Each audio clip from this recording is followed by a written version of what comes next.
The Republican presidential frontrunner chose to head to the Buckeye State on Super Tuesday, even though Ohio's primary isn't for another 2 weeks. Here is a live look at Donald Trump's rally at Port Columbus. It is a packed house, as you can see. Wow. Trump is expected to speak in about an hour.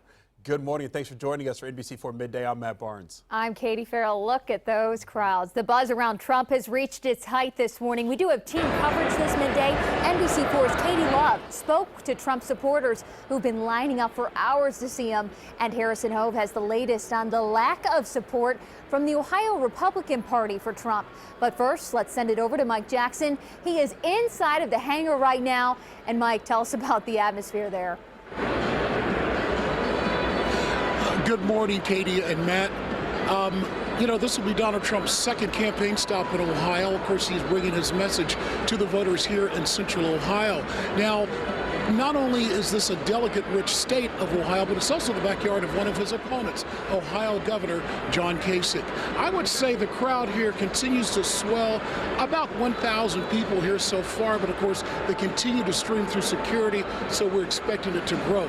Not just Ohio people here to hear Donald Trump's message, but also we spoke to some supporters who crossed state lines from neighboring Kentucky, West Virginia, and also Pennsylvania. It's going to be a long day for a lot of these supporters. As a matter of fact, NBC4's Katie Love spoke with some of those reporters who arrived pretty early here today. Katie?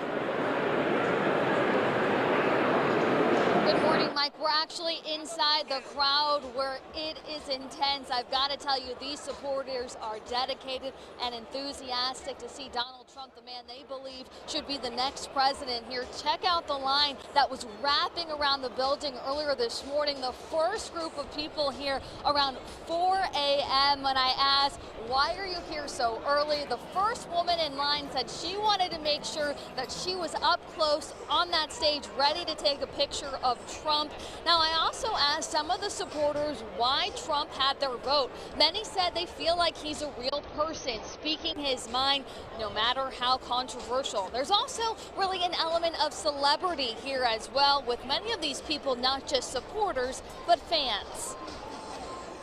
He's not politically correct, and I like that because political correctness, I think, is part of what's a big problem in this nation. He wants to secure America, build that wall, and bring back jobs. That's my main concern. He knows how to run a business. He could probably run America pretty well.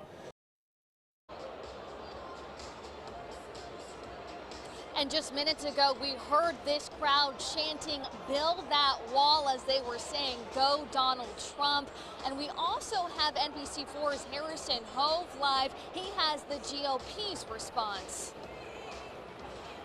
Katie, I can tell you, I'm in a parking lot here near Port Columbus. We've got Trump merchandise. Thousands of supporters have actually come into this parking lot. They're boarding shuttle buses over to you at the venue. But I can tell you that the Ohio Republican Party just had a conference call via phone, and we are seeing a number of Ohio elected officials come forward and say that they will not support Trump even if he is the nominee.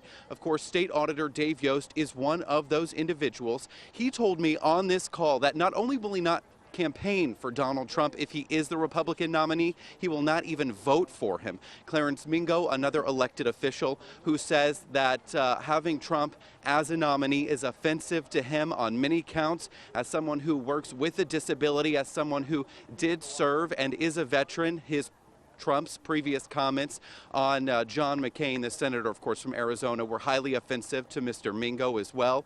Ohio Republican Party Chairman Matt Borges says having Trump as a nominee is essentially almost like handing the election over to Hillary Clinton because they view Trump as not viable in this state. He does say that more elected Ohio Republicans will come forward and denounce their support for Trump as well in the coming days. Of course, we'll continue to monitor and follow this dissension within the Ohio Republican Party. I'm live in Columbus. Harrison Hove, NBC4.